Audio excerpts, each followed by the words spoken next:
റെക്റ്റാങ്കിളിന്റെ area കണ്ടുപിടിക്കാൻ അതിന്റെ ലെങ്തിന്റെയും ബ്രെഡ്ത്തിന്റെയും product എടുത്താൽ മതി. റെക്റ്റാങ്കിളിന്റെ പെരിമീറ്റർ കണ്ടുപിടിക്കാൻ ലെങ്തിന്റെയും ബ്രെഡ്ത്തിന്റെയും സം എടുത്താൽ മതി. 2 × L + B ആണ് റെക്റ്റാങ്കിളിന്റെ പെരിമീറ്റർ. ഇതിന്റെ ഡയഗണൽ കാണാൻ √L² + B² എന്ന് ചെയ്താൽ മതി. ഇനി ഇത് റെക്റ്റാങ്കുലർ ഷേപ്പിലുള്ള ഒരു ഫീൽഡ് ആണ്. അതിനു ചുറ്റും എക്സ് വിഡ്ത്തില് ഒരു പാത്ത് ഉണ്ട്. അങ്ങനെയാണെങ്കിൽ ആ പാത്തിന്റെ ഏരിയ കാണാൻ ഒന്നുകിൽ നമ്മൾ ഈ വലിയ റെക്റ്റാങ്കിളിന്റെ ഏരിയ കാണണം, എന്നിട്ട് ഈ ചെറിയ റെക്റ്റാങ്കിളിന്റെ ഏരിയ കാണണം, എന്നിട്ട് അതിന്റെ ഡിഫറൻസ് എടുക്കണം. അല്ലെങ്കിൽ 2x × L + B - 2x എന്ന് ചെയ്താൽ മതി.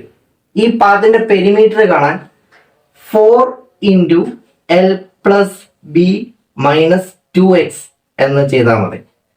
ഇനി ഒരു റെക്റ്റാങ്കുലർ ഷേപ്പിലുള്ള ഒരു ഫീൽഡ് ഉണ്ട്. അതിന് പുറത്തായിട്ട് എക്സ് വിഡ്ത്തിൽ ഒരു പാത്ത് ഉണ്ട്. അങ്ങനെയാണെങ്കിൽ ആ പാത്തിന്റെ ഏരിയ കാണാൻ 2x × L + B + 2x എന്ന് എഴുതാൽ മതി. അതിന്റെ പെരിമീറ്റർ കാണാൻ 4 × L + B + 2x എന്ന് ചെയ്താൽ മതി. ഇനി ഇത് റെക്റ്റാങ്കുലർ ഷേപ്പിലുള്ള ഒരു ഫീൽഡ് ആണ്.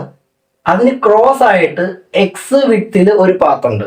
അങ്ങനെയാണെങ്കിൽ ആ പാത്തിന്റെ ഏരിയ കാണാൻ x × L + B - x എന്ന് ചെയ്യണം. അതിന്റെ പെരിമീറ്റർ കാണാൻ 2 × L + B - 2x എന്ന് എഴുതാൽ മതി. ഇനി ഒരു റെക്റ്റാങ്കുലർ ഷേപ്പിലുള്ള ഒരു റൂം, അതിന്റെ 4 വാളിന്റെയും ഏരിയ കാണാൻ 2 × L + B × ഹൈറ്റ് h എന്ന് എഴുതാൽ മതി. ഇനി ഒരു റെക്റ്റാങ്കുലർ ഷേപ്പിലുള്ള റൂം ഉണ്ട്. അതിന്റെ റൂഫും 4 വാളും ചേർത്തുള്ള ഏരിയ കണ്ടുപിടിക്കാൻ 2 × h × L + B + LB എന്ന് ചെയ്താൽ മതി. ഓക്കെ.